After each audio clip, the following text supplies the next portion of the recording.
Weekend as the city roars. Tune in loud, turn up some more. Cincinnati show, it's time to play. Sports with strawberry ice today. 5:30 sharp, don't be late. CTV, the sports awaits.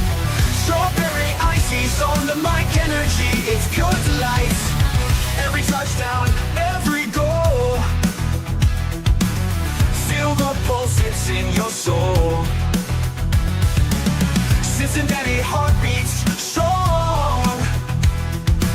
Strawberry ice will lead the throng. Every touchdown, every goal. Feel the pulse, it's in your soul. Cincinnati heartbeats strong. Strawberry ice will lead the throng. Feel the crowd, it's electric now. Shouting loud, they all know how. The CTV got what we crave. Sports with ice, it's waves and waves. Tigers strike and Bengals roar. Every game we want some more. Tune it in and feel the thrill. Strawberry ice, he's giving chills. 5:30 sharp, don't be late. CTV, the sports awaits. Strawberry ice, he's on the mic, energy, it's good delight.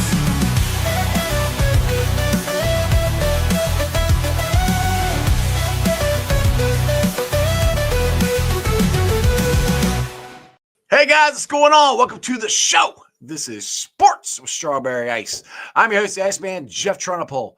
And as always, I'm bringing you sports from a West Side point of view right here in the great city of Cincinnati, Ohio. And as always, I'm coming to you live from the Ice Cave. And the Ice Cave is sponsored by Priority Lawn and Landscaping. If you guys got any landscaping needs, flower beds cleaned out, mulch done, grass mowed, shrubs planted, trimmed, whatever you need for your landscaping needs, think Priority Lawn and Landscaping. Give them a call, 513-430-6114. That's 513-430-6114. You can also follow them on Facebook. And when you contact them, tell them Ice sent you. What is up to everybody in the chat? We got Strangers in there, Brad's in there, Paul Painter's in there, and Tony Blazin. What is going on, everybody? All right. News of the day. Freaking Reds blew a lead. They came all the way back. Hit a grand slam, got the lead, and then the bullpen blew it. They also had 4 errors. Umpiring didn't help us very much. So either way, they should have won this game despite the errors, despite the umpires. The bullpen, unfortunately, Pagan blew it for us. They won 5 in a row. Now they lost 2 in a row. They take on the Baltimore Orioles tomorrow at 7 o'clock. We are 7 days away from the NFL Draft, people. I cannot wait. We're going to be having our first, maybe annual, we'll see, draft party at MLT's Mount Lookout Tavern. It's right in the heart of Mount Lookout Square. The Bengals safety Tyson Anderson is going to be there, along with former Bengal David Fulcher will be there. We have a Bengals trivia. Starts at 6 o'clock, so get your trivia teams together. We're giving away prizes and stuff. The podcast starts at 7. So trivia at 6, podcast at 7. Draft starts at 8. We'll be hanging out all night long. And then the next day, join us at the Fulling Warehouse for Project Game Day's draft fundraiser. It's in support of sending individuals with disabilities and military vets to Bengals games. $30 per ticket. You got Fulling, you got Midwest Best Barbecue, you got Gold Star Chili, Bengals Collectibles, Cincy hats, all kinds of stuff. Jordan Battle's going to be there. It's April 25th, 6 p.m. to 11. Get your tickets now. You can Venmo them at Project Game Day or PayPal, projectgameday@gmail.com. All right, so like I said, we're going to be talking draft today. What in the world are the Bengals going to do at 17? I got to get my boys, who know way more about this than I do, the boys from Gridiron Grading. What is going on, Andrew and Ryan? How are you guys? Good to see you, Jeff. Yeah. A little nervous with 1 week to go. I'll just say that. Tell me about it. I'm like, I've been on the Nolan train for a while now. That's who I really hope they get. I hope they get, if I'm going to say his name, Rutledge, I think it is, at 49 is my hope. That's a guard, but we'll see how the draft falls. Right now, we're about a week out. Where are you guys at on what the Bengals may or may not do? Are they going to trade up, trade back? Are they going to take 17? What do you guys got? Yeah. I think we're just as kind of confused as everyone else is. I think with the way the team approached free agency, or I guess with the way that the team didn't approach free agency, there are a lot of holes on this roster, and there are many, many different ways the team can go. One thing I'll say is Andrew and I did a quick evaluation of what the strongest position groups in the draft might be, and those are going to be your offensive tackles, your edge defenders, and your interior defensive linemen. So never want to go into a draft needing all three of those positions. But if there's ever a draft to really focus on those three, thank God at least it's going to be this one. Exactly. Andrew, what do you got? Yeah, I would second that point. They could go a lot of different directions. I think we've been taught, you mentioned Walter Nolan, Jeff. I think there are a lot of names here that we're expecting to be on the board at 17. As long as they don't go too far off the map, I think they're going to land a good player. You have Kelvin Banks, that could be a guy there. Walter Nolan, you mentioned Derek Harmon. You have a guy like Jahad Campbell who'd come in at linebacker. You have edge defenders, James Pierce, Mike Green. I think I named 6 names there. As long as they don't go crazy and draft a guy that's a second or third round graded player in the first round, I feel confident that they can come out with somebody that can come in and start and make an impact right away. Like Ryan mentioned, it's a loaded class at the positions that they need. Exactly. Now, the one position they need, I think, my personal opinion, I think they're going to address later on is linebacker. Now, they hit it out of the ballpark with Logan Wilson a couple years ago. They've been trying to do that again the last couple years and have failed at it. If you're looking at linebacker, say third, fourth, fifth round, is there going to be guys there that the Bengals could possibly take that? I mean, they're going to have to plug and play because Jermaine Pratt's not going to be a Bengal. They're either going to trade him or they're going to cut him after the draft, I think. What's linebacker look like in the later rounds? Yeah, I was actually pulling that up right as you talked, Jeff, on our board that we shared yesterday. And I think the general sentiment with linebackers is you have Jahad Campbell, and then you have a guy, Carson Schlesinger, stuttering through his name. It's a mouthful. But another player that we have graded as a late round 1 guy that could be there in round 2. After that, it's a cliff. There's a major drop off. I think after that point, you're probably looking at guys who are rotational players, and maybe you get lucky. I think there's a few that stand out. I think Teddy Buchanan from California on day 3, who could come in as a guy and play more of a coverage guy. But if you're looking for a starter, I think you're looking at Schlesinger. I think you're looking at Jahad Campbell in round 1. And then there are a number that we have graded in the round 3 to round 5 range that could come in here. But there's a cliff. If you're looking in round 2 specifically, I think unless it's Carson Schlesinger, you're going to have a tough time there. I don't know, Ryan, if you have different thoughts on this linebacker class. No, I think you kind of hit it perfectly. You have a few names at the top that are attractive in the first and the second round. And then as you get to the middle of the draft, there are guys that you maybe would consider taking, but there are others with super similar profiles you'd feel a lot better about 1 round later even. Just to add a couple names that Andrew didn't mention, I think Jack Kaiser is one that seems to fit with the team, especially because Al Golden is returning now for his first stint as defensive coordinator. We're also big fans of Sean Dolak. He's a great athlete, produced incredibly well in the MAC. The only real knock on his profile is that the film grade isn't as high as one might like to see. And then another name I'll throw out there is going to be Francis Mauigoa out of Miami, Florida. A similar profile too, where great on the field, great athlete. It just seems as though the consensus media hasn't caught up to how we evaluate him just yet. So yeah, if you can get any of those guys in the 5th round, like you said, Jeff, they may not be competing day 1, but come week 6, week 7, week 8, if Pratt's just not cutting it, you can either rely on Oren Burks or you can feel comfortable with one of the guys that I think Andrew or I mentioned. Now, do you guys still think Pratt will be on this team? Because I don't. I mean, I don't think anybody's trading for him, to be honest. But I just don't. He wanted traded. He wants to play all 3 downs. Al Golden won't let him do that because he didn't do it when he's linebackers coach. I don't think he's going to do that now. But do you guys see a scenario where Pratt does come back? Because if they don't get somebody to replace him, then it's going to be kind of hard to cut him. with however you feel about him, he lost a step or whatever. Yeah, I think when Ryan said it all feels a little bit weird right now, I think that's the case with a few players on the roster, and Jermaine Pratt sits at the top of the list. I don't know. I can't see him personally starting next year. I think it's going to be a rookie, a guy that they sign after the draft, or Oren Burks, who I think I'd feel pretty comfortable starting out there. But yeah, I can't see Pratt still on the roster starting. It seems odd after requesting a trade and seeing his play deteriorate last year, and particularly knowing tackling's a focus.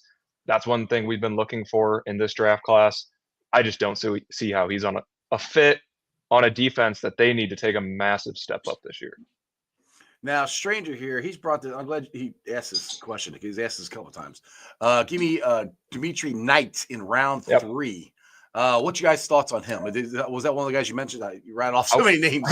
How fitting when we talk about Jermaine Pratt. So, one of our favorite comps in the draft is Demetrius Knight. He's a linebacker out of South Carolina. We have a early day 3 grade on him because he's a little bit older. He's 25 years old. But his production profile, his athleticism profile, they profile a whole lot like Jermaine Pratt. So I think with that age thing, that's something we look at. Even if you're 24 or 25 years old, I think it's a red flag if you're looking to get a second contract out of a rookie. But for a team like the Bengals, who are going to need to use this draft to get production right away, I don't think they can look at age in these later rounds and say you're off our board, because they need somebody who can play right away. I think Demetrius Knight, great call out. I think he fits the bill as a guy who could come in and start. Would he be high quality right off the bat? I don't know. That would remain to be seen, but I think he could fill that role and do a better job than we saw from Pratt last year. Yeah, because they're going to have to do something. That's the one, because I want them to do something because they have to, but I don't see them addressing this in the first or second round. I really think it's going to be a first round. It's going to be either interior defense line or edge, and then second round, if Rutledge is there, I think he's at 49. What's the chances of with Rutledge being there at 49? Yeah, I think with each passing day, it's getting increasingly difficult to think that Tate Ratledge out of Georgia is going to be available. Sorry. Is going to be available. No, it's good. You knew who I was talking about. I always say his name wrong. But I think it's becoming more and more challenging to think that he's going to be available at pick 49. One thing that Andrew and I have talked about at length is that specifically the interior offensive linemen in this draft class, it's not the strongest group, and it seriously lacks a lot of depth. So if teams are looking for someone to come in and play guard, a lot of the times they're going to be looking at tackles like a Kelvin Banks Jr. or a Wyatt Millam or a Jonah Savanea to kick inside, at least for the start of their career, and see what happens next. So Tate Ratledge is one of the few true interior offensive linemen we have graded with a day 1 or early day 2 grade. And I think because of that scarcity, it's looking more and more like Cincinnati's either going to have to trade up to get him either earlier in the second round or maybe in the back of the first round too. So is there anybody in the second round that would, in you guys' opinion, at 49 would be there that would be worth drafting for guard, either a tackle or an interior guard already? 100%. I think Ryan mentioned it. There's not a ton of pure guards in this draft, but one of the strengths of this class is in the offensive tackle class that is projected to move to guard. So you're looking at guys like Jonah Savanea out of Arizona. I think he'd be a great fit. Ariante Ursary out of Minnesota, another guy that comes to mind. Gray Zabel from North Dakota State. I think there's another one, and I'm just pulling up the board over here. I think another one, Jalen Travis out of Iowa State, another massive guy that could move into guard here. And then you have Donovan Jackson, who played both guard and tackle at Ohio State. And then a guy like Wyatt Millam, who we love, projected to go round 3. That's another one who would come in. And I'll say that this offensive line class as a whole, we started out pretty low on. But then once the testing numbers came out and you start to form the wider profile, I think it's the strongest position group in this class. So there are definitely guys that can come in and be a massive upgrade at guard, but they're probably not going to be pure guards. They're going to be guys that are moving from tackle into guard. Which isn't a bad thing, because then if, they move on from Orlando Brown here in a couple of years, and hopefully that guy could, or Mims, vice versa, could slide over there. And I think it happens all the time too, Jeff. Exactly. Like you have these really strong athletes at tackle who may fit the bill better at guard. They move inside, they become an elite guard. I think Sam Cosmi, who's on the Commanders now, stands out as one name, but there's plenty of them that we've tweeted out the last few months. Exactly. Now, I've told you guys my opinion at 49. What do you guys actually think in your both your opinions? What do you think the Bengals will actually do at 49? Am I reaching too much to think they'll actually get a guard, or do you think they'll stay on the defense side of the ball? Yeah, I think it largely depends on what happens in the first round. And I know that's such a cop-out answer, but when we're looking at the interior defensive line class, for example, Andrew had put out a tweet earlier a few weeks ago saying that in the top 75 or so, we only have 4 interior defensive linemen graded. And it has your familiar names, your Walter Nolan, your Derek Harmon. But then one that stands out to us in the second round is TJ Sanders out of South Carolina.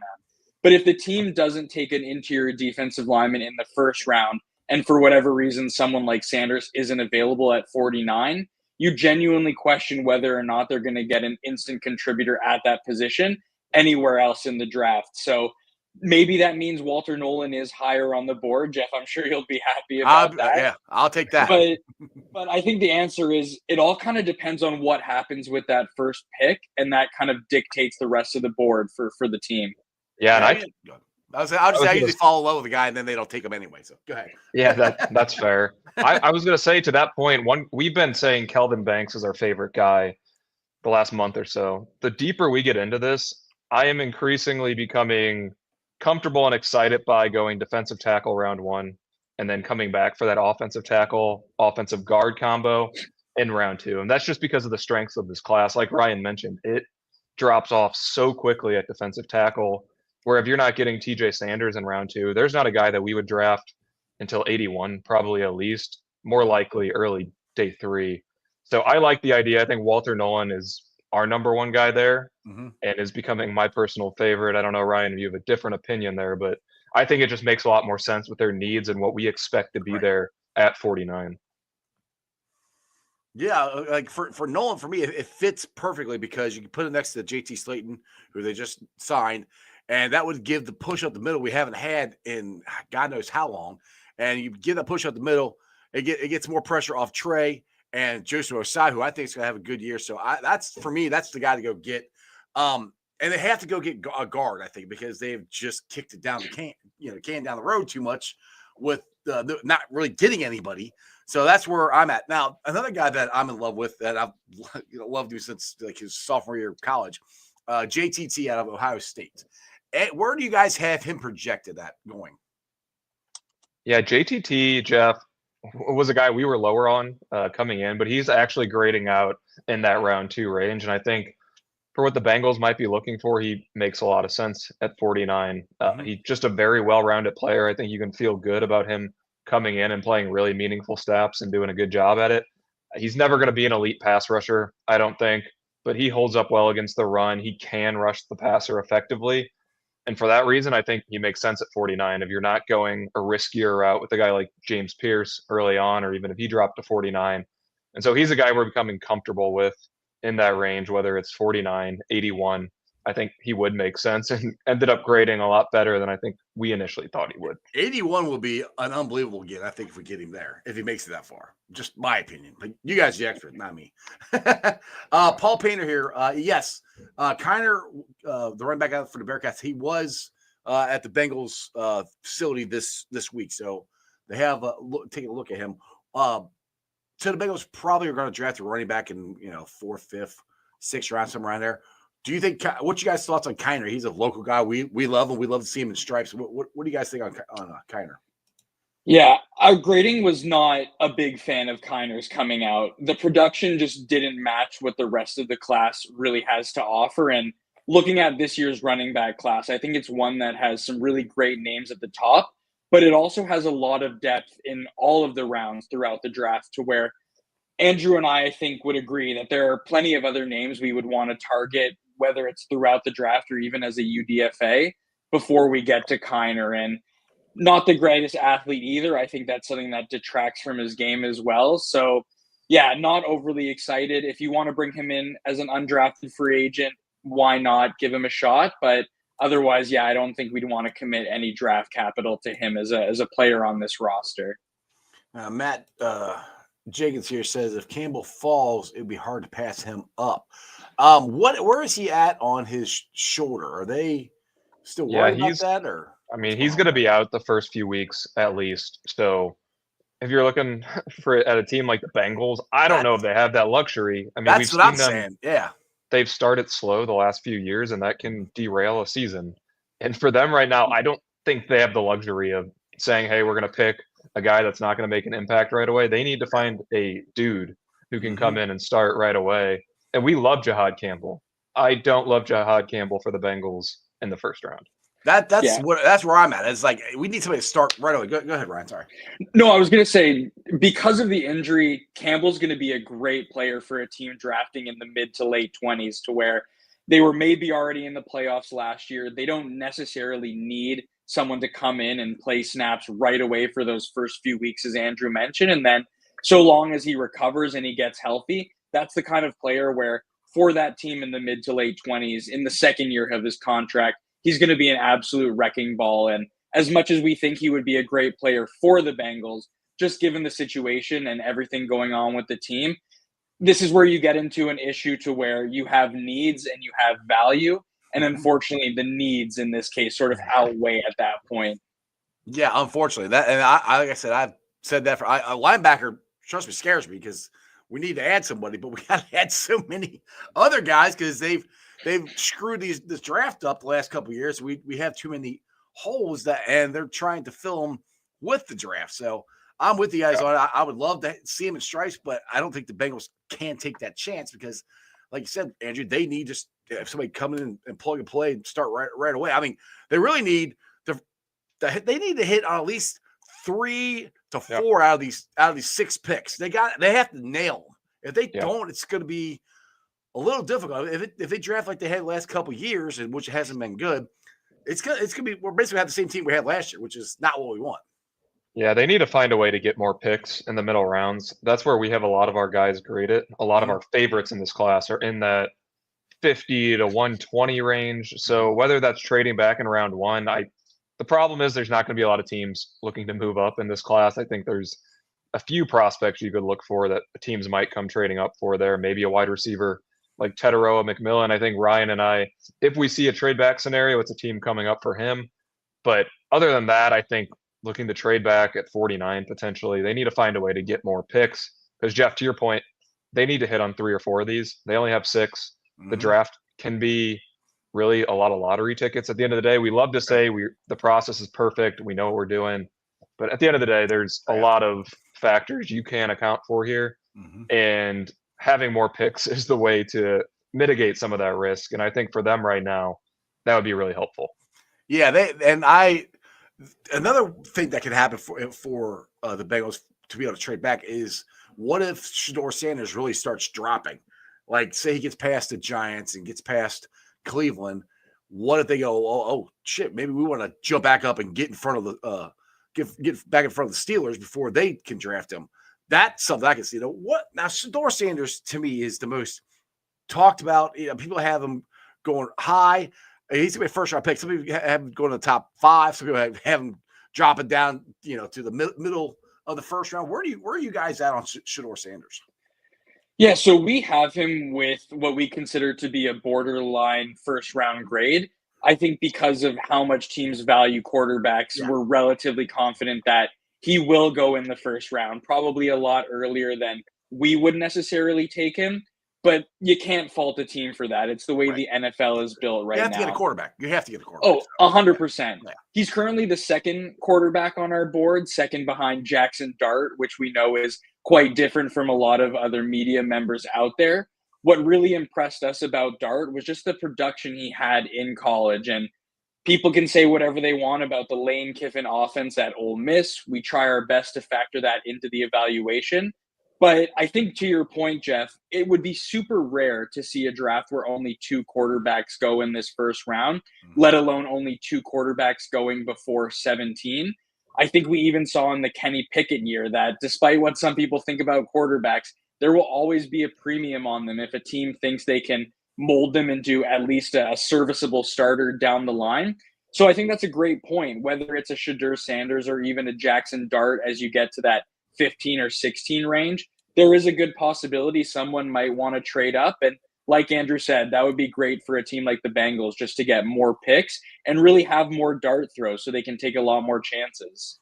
Yeah, now the one team that is desperate for a quarterback, and we keep getting mad at the Bengals for doing what they've done this offseason.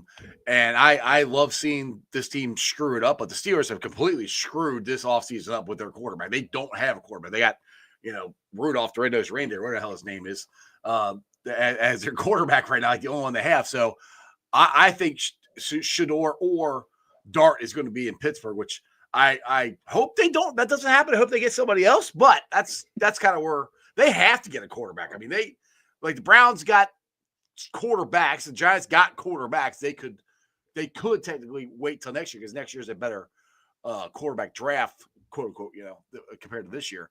But Steelers don't have anybody, so that's what I'm expecting them to get one of those two. But we'll see what happens. Hopefully they just suck and don't get any of them. I think it's the wild card of this class. It's the quarterbacks. Shador Sanders, he could go 2. We could go 33, and I wouldn't be surprised. I think that's the massive wild card in this class because none of them stand out as being particularly elite profiles. And so it looks a lot like 2022, where I don't know, maybe somebody goes 20, maybe somebody goes 5. Cam Ward, I think, is a lock at 1. Yeah, I think he was playing Fortnite the other day talking about Traylon Burks being a top 5 receiver in the NFL.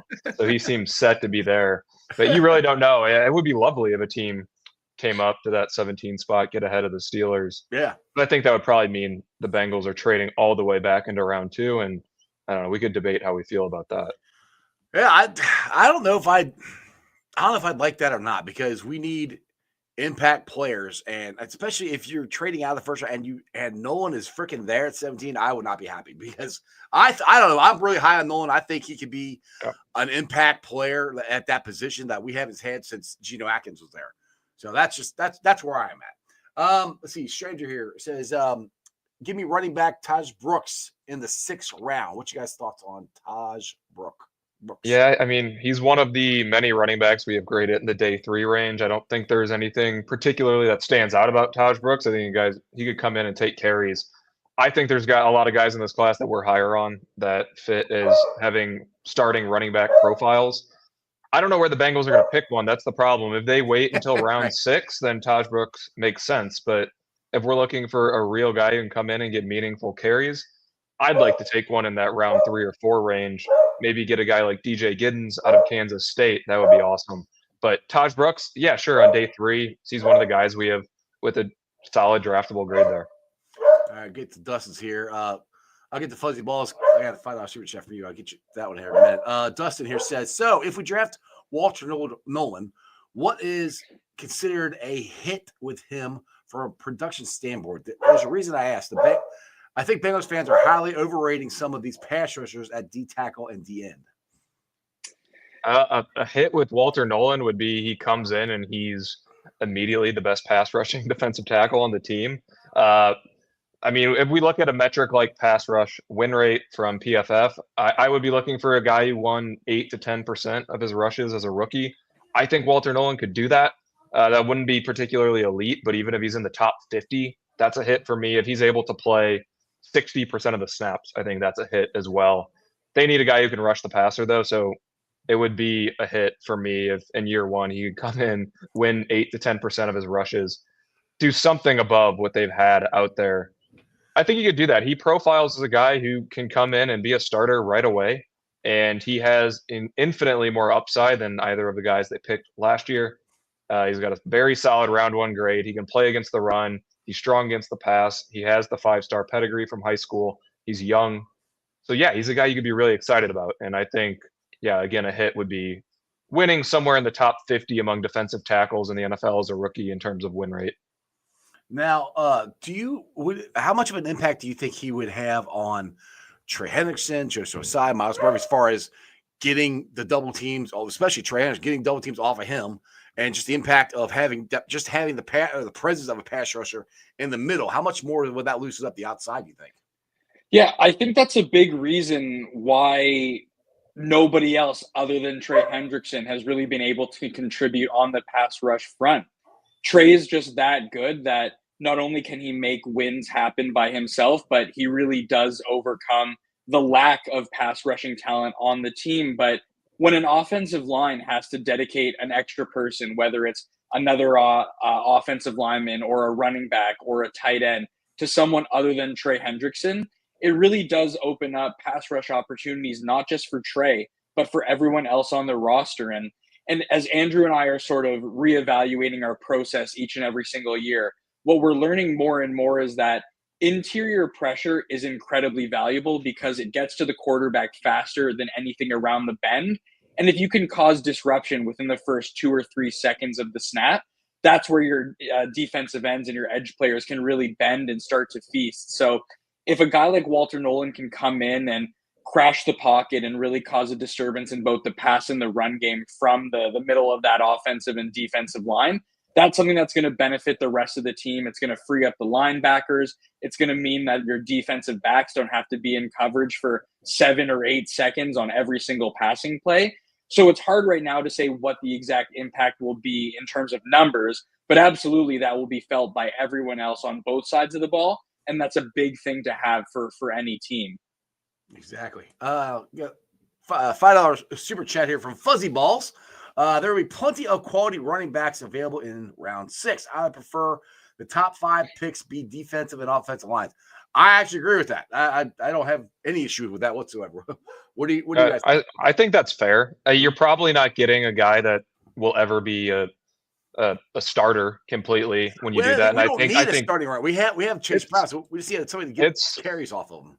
I think there are plenty of guys who could do that. But if you're looking for like high upside guys who'd come in to form that room, I would prefer it's a little bit earlier. And the reason I say that, and maybe for the Bengals, it wouldn't make the most sense because we're now pigeonholed into a ton of different needs. But I think that running back is going to be best player available frequently, starting in round 2 and then going all the way to the end of that draft. And running back might be something they don't do until after the draft. You know, that might sign somebody undrafted guy. They could do it that direction too. I think there will be guys that we have round 4 grades on that end up undrafted. So yeah, I think that's a fair assessment. We have probably 35 to 40 guys at the running back class with draftable grades, which is way more than usual. It's a talented class. I just think there's a lot of guys at the top who could be sitting there in round 3 or round 4. You could get a Joe Mixon level player, I think, in this class in round 3 or round 4. Now, Stranger here is talking about Taj Brooks stands out for his pass blocking too, which that helps out for. I mean, you got to be able to pass block on this team. I will say Chase Brown got a little bit better at that last year, though. So it'll be interesting to see what they're looking for at that position this year. All right, got another $5 super chat from Fuzzy Balls. Appreciate it. Can you get their thoughts on some Clemson players for the Bengals? Brett Carter, linebacker, RJ Mickens, safety, and Phil Mahaff, I think, running back. If I'm saying this name right. Phil Maffa. I see you searching there, Ryan. I could do rapid fire on these 3. Go for it. Okay. Yeah. I was just going to say the one that excites me the most, and Andrew, you might disagree, is RJ Mickens. I think safety might not be the number 1 priority for this team, but he's someone we've highlighted as a potential sleeper in the draft. Good athlete, relatively strong production profile, someone that we have with an early day 3 grade. So whether that's in the 4th or the 5th round, I don't think we as analysts and fans would be disappointed with that. Barrett Carter is someone that I think, had he come out a year before, would have graded out a lot higher than he did this previous year. That final year at Clemson wasn't as exciting as it was touted to be at the start of the season. So as we mentioned earlier on the show, plenty of other linebackers that at least I would consider and I would look to target before turning to a Barrett Carter. And then Phil Maffa kind of falls in with the sort of the lower tier of that running back class. A good enough name if you want to bring him in as your last pick or someone that you might want to bring in as a UDFA. But as Andrew mentioned, there are going to be probably about 20 or so other running backs that starting in round 3 all the way through round 6 and 7, we would personally rather target on the board. They met with Barrett Carter, so I could very easily see him being a pick, and I'd be a little bit worried if that's their plan to draft him and come and start him. He did not grade like a starter for us. RJ Mickens, a huge fan of, though. Where do you think Barrett Carter would be at if they did you? You're not talking second round, are you? No. Okay. Well, they shouldn't. I mean, they Yeah. drafted Drew Sample round 2, so it could happen if they fall in love with the guy. All right. We have I'm pulling it up here, early day 3 grade on him. His consensus grade has him in that round 3 or round 4 range. So, yeah, I don't know. I think if they were picking Barrett Carter, that's probably round 4. And I don't think he would come in and be a good starter. Phil Maffa, undrafted, and then, like you said, I'm a huge fan, like Ryan, of RJ Mickens. He's more of a free safety type. Okay. Yeah, sorry about my dog. Burrow is trying to chime in here and give his draft. I thought that was Ryan's dog. No, not mine. That was mine. Burrow is upstairs. All right, Natty Ron here says the expectations on Murphy is big now. Now that goes to what I kind of say too. If you get Nolan, I think that's going to help Murphy. And I think I've asked you guys this before, but let you give your thoughts again on Murphy. Do you still believe that he can develop into some kind of pass? I think he can, but I don't think he's really given the opportunity the last couple of years. But what's your thoughts on Murphy? Can he get to the close to a the first round pick that he was? Can he get to that close to whatever production that should be?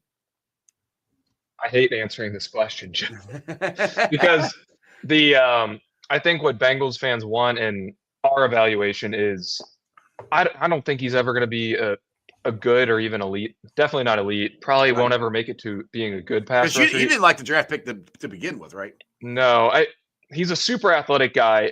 If you were looking for a ceiling for him, it was probably Trayvon Walker, and it required almost 2,000 snaps before that happened for Trayvon Walker. The Bengals didn't give Murphy that kind of leash, and now so you're sitting here in year 3. He probably still needs another 1,000 snaps before you see what that looks like. And I just don't see him becoming more than, an edge 3 for the Bengals if you're looking for pass rush specifically. I'm still super excited about his floor as an athletic run defender who can chase down plays. I think that's still exciting, but I think we need to limit our expectations if we're expecting him to become a round 1 player or pass rusher, because that was never the profile. And certainly not now after we've kind of missed 2 years of getting a chance to see him have real run. I'm expecting a big year from Joseph Osai, to be honest. That's the guy I think. I mean, I'm not saying all pro or anything, or 17 sacks, but if he can get 7 to 10 sacks, that would be great. There could be, if you get Nolan, I think you can get that potential from Osai as long as he stays healthy. Yeah, I think that entire defensive line is just athletic dudes with high floors. Mm-hmm. What they're missing is a real guy who can really impact what's going on in the backfield. And outside of Trey Hendrickson, there's not a single other guy on that defensive line. And so that's what they should be looking for, even if it's a smaller guy that can come in there and do that. I think Derek Harmon, Walter Nolan in round 1 would be awesome. And then some of these edges that are a little bit smaller who could come in and just rush the passer, get around, even if it's in a rotational aspect. That's what I would be looking for, because this draft class is strong with that type of edge rusher. Exactly. Ryan, what's your thoughts on that? Yeah, I think that makes perfect sense to me. The first name that sort of comes to mind when Andrew was talking about those late round edges that might kick inside is Tulane's Aiden Huntington.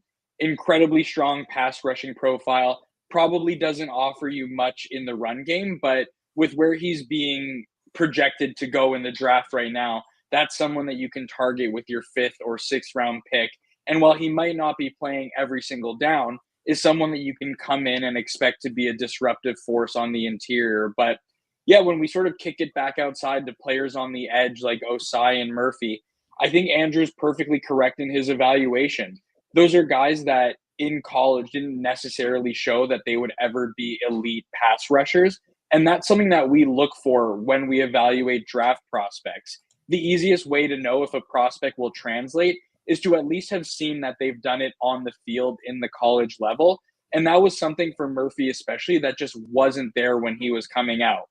If he can develop into an edge 2 or an edge 2.5 that is really staunch against the run, can offer some pass rush, maybe in the 5 sack range, or like Andrew even said for Walter Nolan, maybe winning 10 to 12% of his rushes, that's a great thing. But even like Andrew said, it's taken Trayvon Walker a handful of years and 2,000 snaps only to become a top 50 edge player in terms of his pass rush win rate. The sacks look okay. The pressures look a little bit better. But when you really break it down on a per snap basis, That's not something I would have personally been happy with out of the number 1 overall pick. So you get a bit of grace with Myles Murphy, given that he was taken later in the draft. But yeah, I'm just not sure we're ever going to see that elite pass rush development coming from him or Osai.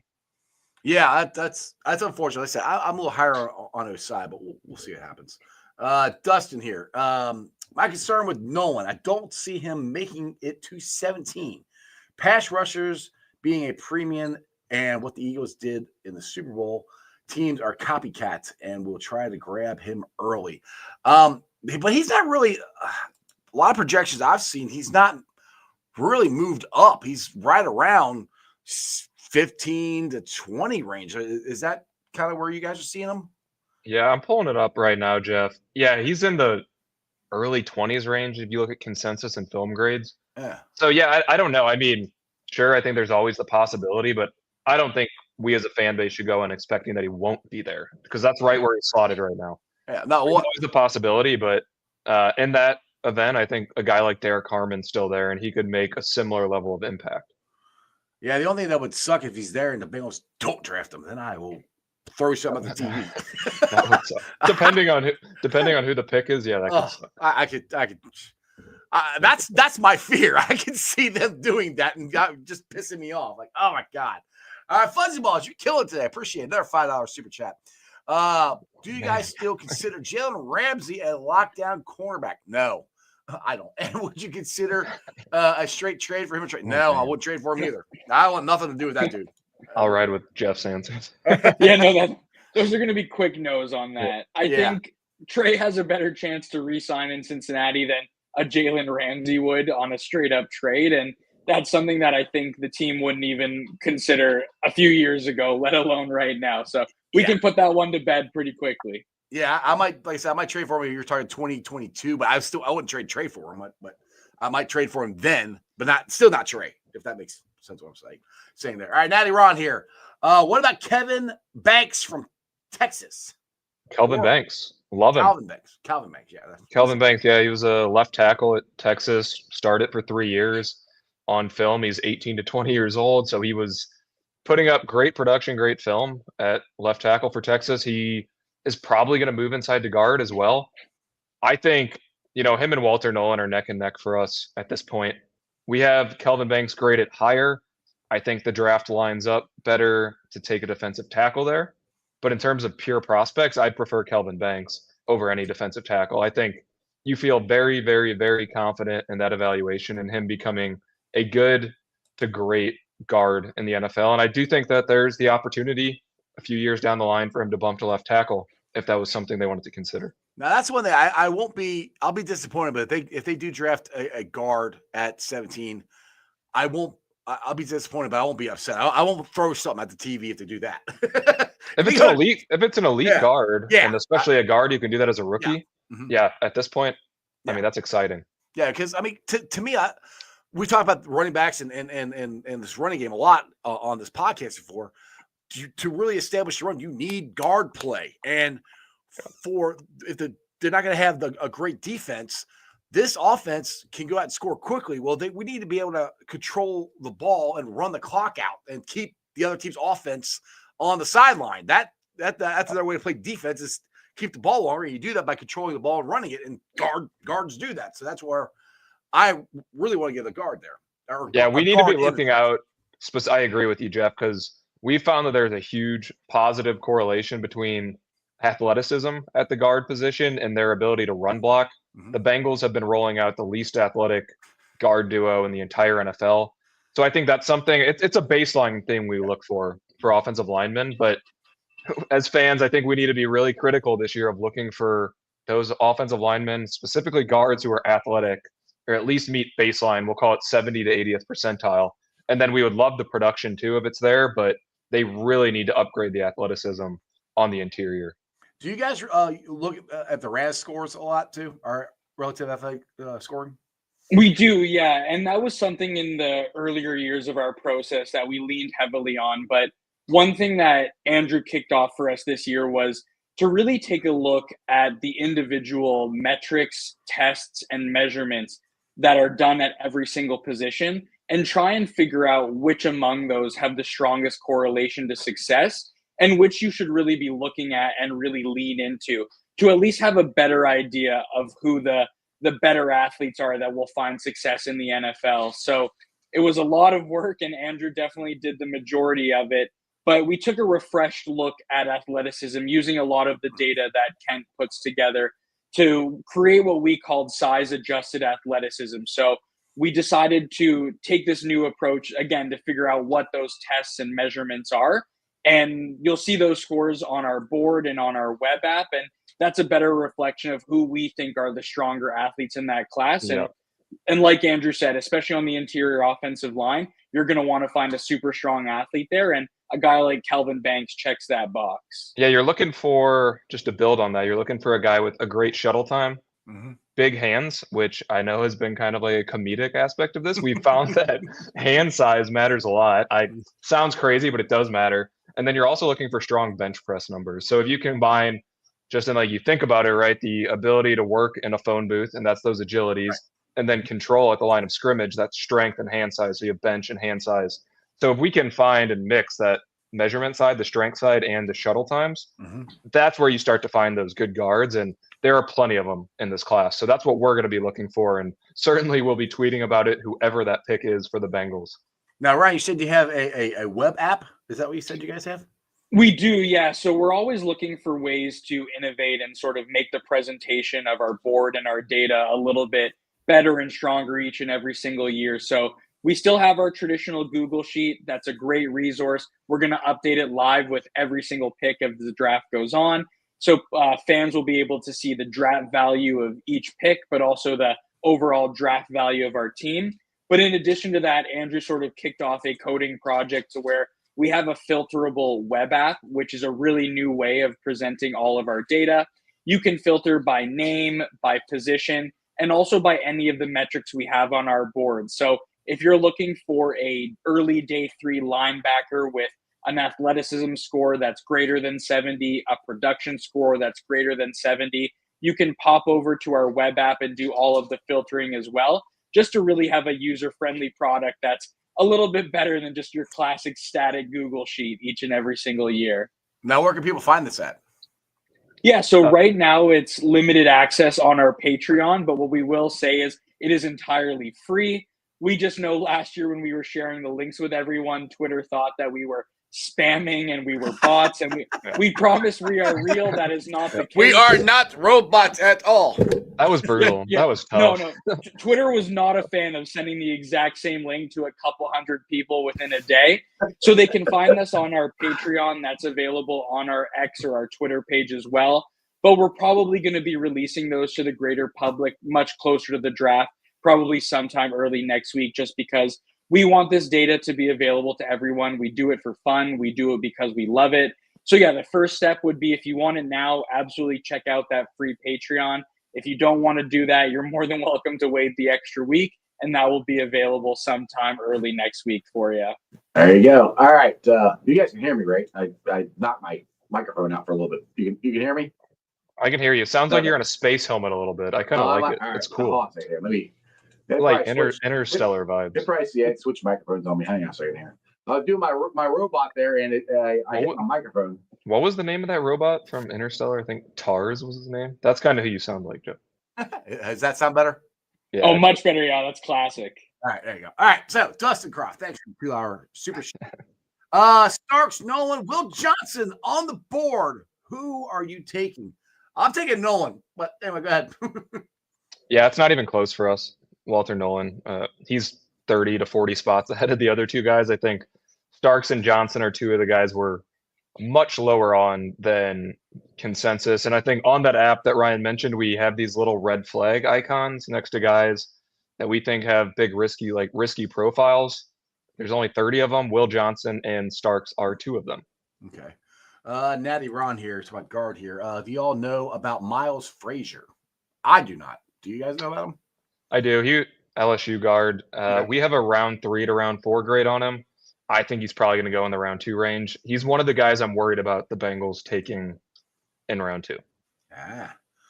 Okay, so let me do it here. All right, so This is what I want to ask you guys. Do you guys have some hidden gems that you guys think the Bengals can get later rounds or earlier rounds that people aren't so high on that you guys are? Or just in gems in the draft in general, I'll put it that way. Yeah, absolutely. So in the same way Andrew mentioned that if you head over to our web app, we have red flags sort of indicating the players that we're a bit wary on compared to consensus. We also have a filter that has our Gridiron Grading logo, and that sort of marks the players in the draft all throughout the board that are our favorites. So we've mentioned a couple at the linebacker position earlier in the show, a Teddy Buchanan out of Cal or a Sean Dolak out of Buffalo. If the team is looking for a tight end later in the draft as well, Jalen Conyers out of Texas Tech is someone that really stands out to us as a potential day 3 option that, despite the fact that Bengals have 5 or 6 tight ends on the roster already, he's someone that, again, later in the draft, we'd be super comfortable with the team taking. And before I throw it over to Andrew for his thoughts, I'll quickly say that Dayon Walker, the interior defensive lineman out of Kentucky, is a guy that's had a very mixed opinion from the media. Some people absolutely love him. Some people think he's not even worth drafting. And we are in that first group to where we would be more than happy to take him at 49th overall.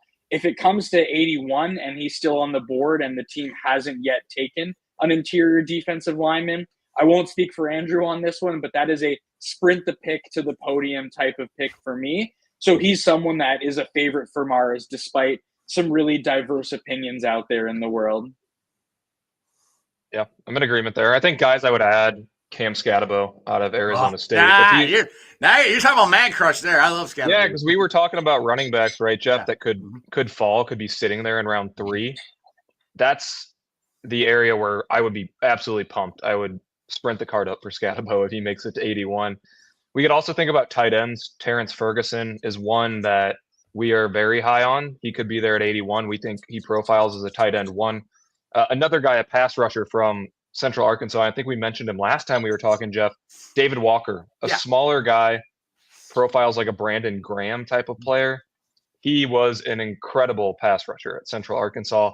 Another guy, round 3, round 4. I would be absolutely thrilled if they broke the mold and drafted a smaller guy who is just an animal rushing the passer.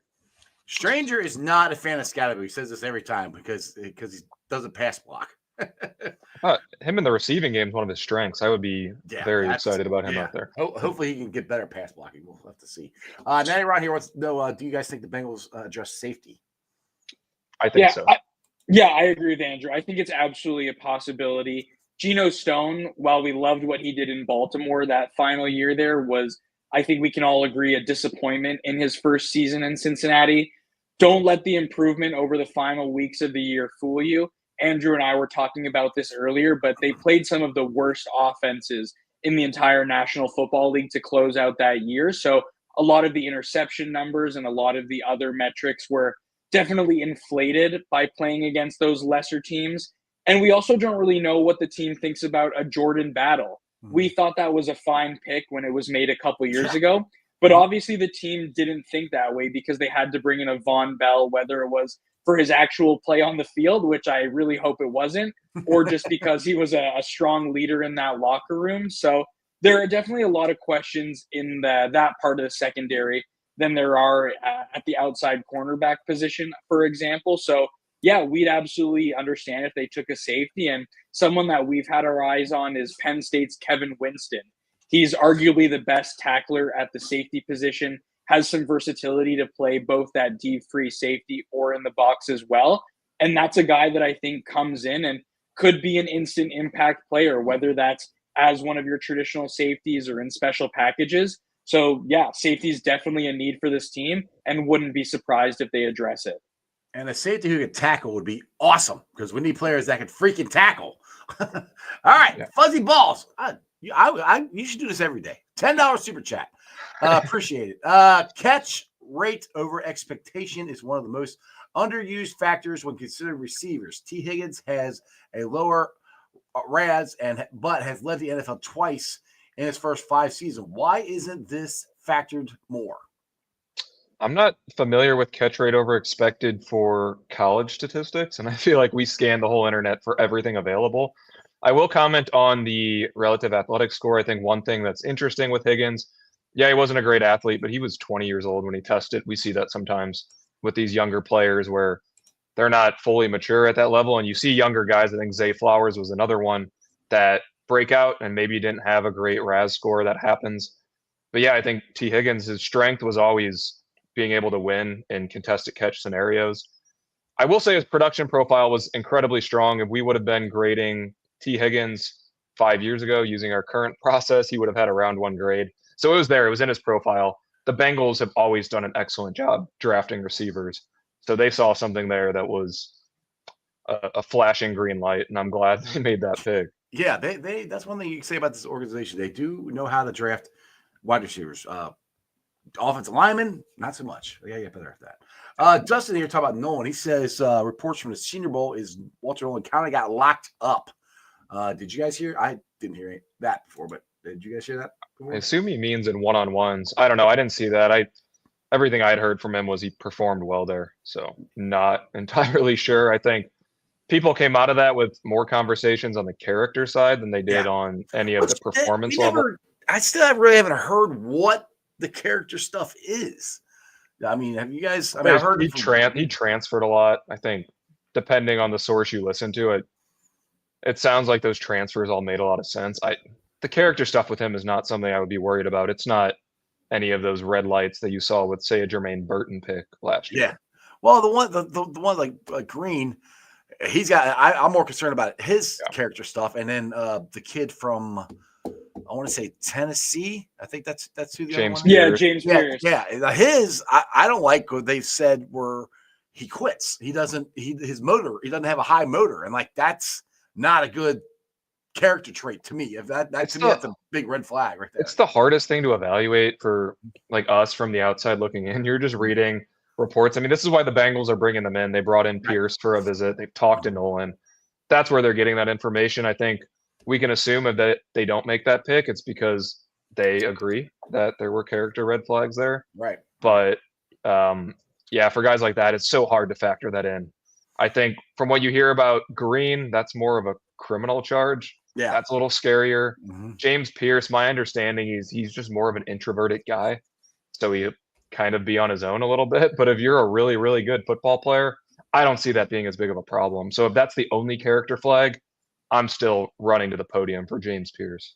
Green, and the thing is, from what I've heard, is he's denied all the charges or anything. He's talked about it at length with everybody and anybody that talked to him about it. So that kind of most of the time they just brush it off. I'm gonna leave it to my lawyers, or but he's talking about it a lot. So yeah, take that for what you will. We got NJ here, New Jersey, I think, in the house.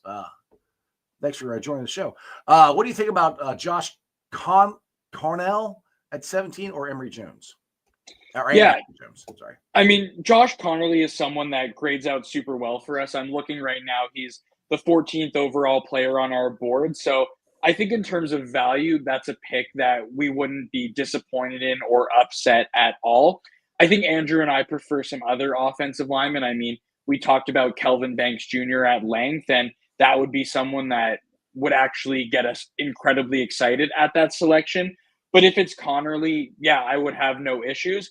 I worry about Connerly kicking inside more than I do about Kelvin Banks. I think that's a projection that, at least in my opinion, is a little bit more challenging. So that's why I personally would shy away from that a little bit more than I would with a Kelvin Banks. But based on our board and how he graded out, the value and the need line up. So it's something we could absolutely consider. Emory Jones, Ryan, what are your thoughts there? Apparently they met with him. Orlando Brown talked about that earlier. That's terrifying. That's really terrifying. Yeah. No, there's been some good discourse on Twitter about that today. And I think it was Joe Goodberry or someone else that had said that would be a very Jackson Carman-esque pick. Oh, God. And I think that's a good way to put it. Emory Jones was seen as a potential top 5 tackle in this class at the start of the most recent college football season, but it just didn't play that way on the field. And so that's not someone I would personally want on my team. I have nothing against him as an individual, but just from a football standpoint, yeah, I wouldn't want to touch him with a 10-foot pole there. Yeah, exactly. Tough. All right. That's tough. Fuzzy Balls, another $5 super chat. Are there any sleepers, cornerbacks in third round or late that could potentially win a starting job?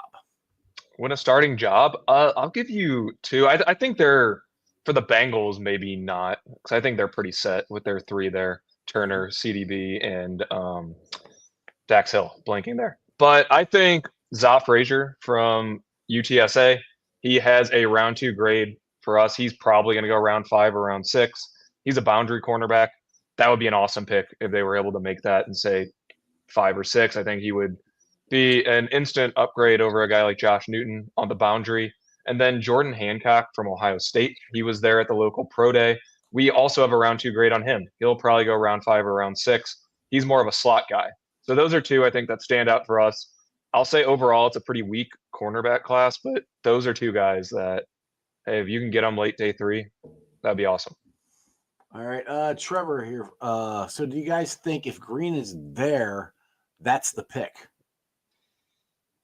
Again, it all depends on who else is on the board. I think depending on what happens with his off the field concerns, that could very well change anyone's outlook on him as a prospect. But like Andrew had mentioned before, we're not in the room when the teams are having conversations with these players. We're not doctors who are privy to any of these medical reports. So it's really difficult for us to factor that into our evaluation. And it's even more difficult to figure out what stories are credible and what stories aren't. So in a vacuum, as far as he is for just a football player, absolutely. He's one of the best pass rushers in this class. He could be an instant impact and starter for this team. But when you start to sort of open your eyes a little bit and factor in what you're hearing and what you're seeing, so long as whatever is being talked about is true, then I think, yeah, it's going to be incredibly difficult to see him be that pick at 17. Yeah, it does here. I think he's talking about Green. He said, and I think he did this too. Didn't he just leave the Senior Bowl? He didn't even play the game. He destroyed Josh Connerly and then walked out. Yeah, and left the next day. Yeah, I don't know what's going on there. I will say that's pretty common when players have a good couple of days of practice at the Senior Bowl. There's no reason for them to stay and play in the game and risk injury.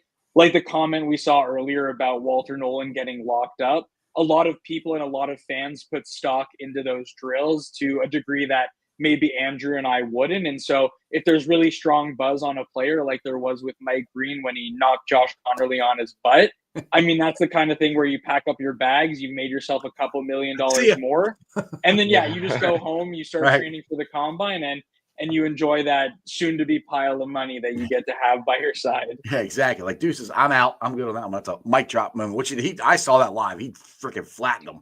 It was when I saw that, I'm like, oh, I want to draft that guy. Then I found out about the off-the-field stuff. I went, I don't know. What I will say in Josh Connerly's defense, though, is that he is a true left tackle. I don't think he's ever or rarely played right tackle. And for that rep, he was at right tackle against Mike Green. So take that with a bit of grain of salt. Do not let that change your Josh Connerly opinion. It is just one snap of thousands both of them have played in their career. So, just take those one-on-ones with a grain of salt. Exactly. All right, boys. We've been on for over an hour. I appreciate it every single time you guys come on. We're going to do this again next Wednesday. So you guys be on the night before the draft. But between now and then, tell everybody where they can follow you guys, find all your information, and all that stuff. Yeah, Ryan set up a lovely Patreon page for us on X at Gridiron Grading. So the board we just released yesterday, again, it's a Google Sheet is the first option. We've done that the last few years, but we've also introduced a web app this year, and that's what both me and Ryan had pulled up during this chat, where you're able to filter through based on the player you're looking for, whether you want specific positions, round grades, production scores, athleticism scores, age scores, and then also the guys we talked about today that are our favorites and that have risky profiles. So all of that will be available on our Patreon page for now, but we'll release the public links in a few days, but all over on X for now. And when you release the links, you're not bots, so hopefully we are real. We are real. No links in the DMs. Never again. Not exactly. All right, boys. Well, like I said, I enjoy this every time you guys come on. You guys do a great job. Have a lot of information, and I always get more educated. So appreciate you guys. I'll see you next Wednesday. Who day? Who day? All right, guys, go follow them. Or Gridiron Grading. They are awesome. They do a really, really good job, full of a lot of information Like I said, I will definitely have that back on again next Wednesday, right before the draft. But next Thursday, we will be having our draft party. It is at MLT's, Mount Lookout Tavern. We're going to be having Bengals safety Tyson Anderson going to be there. Bengals legend David Fulcher's going to be there. We're going to do Bengals trivia starting at 6 o'clock. So get your teams ready. We'll have prizes and giveaways all night long. Podcast starts at 7. It goes till 8. Then the draft starts, and we hang out all night and see what the hell the Bengals are going to do. And then join us the next day at Project Game Day. I'll be going there. Did you get your tickets? I got mine. Their draft party fundraiser, sending individuals with disabilities and military veterans to Bengals games. Tickets are only $30. You get Foaling, Midwest Best Barbecue, Gold Star Chili, Bengals Collectible, Cincy hat, Jordan Battle, Cincinnati Bengal, Jordan Battle, safety is going to be there. Like I said, April 25th, starts at 6 p.m., goes to 11. You want to get your tickets, Venmo them at Project Game Day or PayPal, projectgameday@gmail.com. Shout out to my sponsors of the show. As always, Priority Lawn and Landscaping. If you guys have properties that you need cleaned up, or you don't want to cut your grass, or you need your flower beds cleaned out, or anything lawn and landscaping, think Priority Lawn and Landscaping. Give them a call at 513-430-6114. That's 513-430-6114. You can also follow them on Facebook and tell them ICE sent you. Also, shout out to Meyer Windows and Doors. You can check them out at www.meyercincinnati.com for all your window and door needs. I got them in my house. I highly recommend you get them in yours. They're energy efficient, awesome looking windows. And you can meet Matty Myers and the Jackpot Joey Mobile. He gets free estimates. Again, Meyer Windows and Doors and more. All right, guys. Well, thanks a lot for watching. We will be back on tomorrow. Tomorrow, I got the Godfather, Anthony Cosenza's going to be on. We'll be talking some more. It's going to be a lot of draft talk here for probably next week. I do have red stuff on because I was watching the game. I went to the game last night, and unfortunately, nobody else was there, and they lost. And they lost today. So hopefully they get back on the horse, winning tomorrow against Baltimore. We'll see what happens. Don't forget to join us next Thursday and Friday. MLTs and the Fulling Warehouse. Other than that, always remember, Who Dey for life. And that's your sports, baby. See ya! Weekday nights, the city roars. Tune in loud, turn up some more. Cincinnati show, it's time to play. Sports with strawberry ice today. 5:30 sharp, don't be late. CTV, the sports awaits. Strawberry ices on the mic, energy, it's good delight. Every touchdown, every goal. Feel the pulse, it's in your soul. Cincinnati heartbeats strong. Strawberry ice will lead the throng. Every touchdown, every goal. Feel the pulse, it's in your soul. Cincinnati heartbeats strong. Strawberry ice will lead the throng. Feel the crowd, it's electric now. Shouting loud, they all know how. The CTV got what we crave. Sports with ice, it's waves and waves. Tigers strike and Bengals roar. Every game we want some more.